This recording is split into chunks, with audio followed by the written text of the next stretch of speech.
Pune market यार्डात स्वाभिमानी शेतकरी संघटनेने आंदोलन केलं। प्रतवारी आणि काटामारी विरोधात या ठिकाणी आंदोलन करण्यात आलं, तर उत्पादक शेतकरी आक्रमक झाल्याचं पाहायला मिळालं आहे। शेतकऱ्यांवर अन्याय होत असल्यानं स्वाभिमानीनं मार्केटमध्ये राडा घातला। सरकारनं घोषणा केल्यानंतर सरसकट आलं, खरेदी होत नसल्यानं आल्याची खरेदी या ठिकाणी होत नाही असा आरोप करण्यात आला आहे। तर शेतकरी संकटात सापडल्या दरम्यान पुण्यातली आलं वाहतूक रोखली आहे। बोट खाली कर, तू व्यापारी आहे, दलाल आहेस। स्वाभिमानी शेतकरी संघटनेचा विजमच्या हक्काचं नाही कुणाच्या बापाचं कोण म्हणतोय देत नाही। अरे व्यापाराचं करायचं काय? खाली मुंडावर पाय।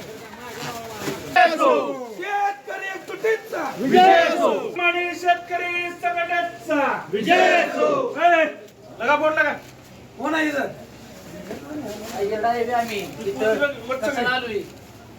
बघ काय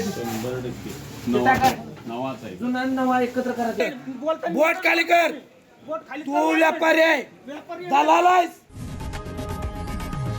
लोकशाही मराठी ऐका, पहा, जागरूक रहा।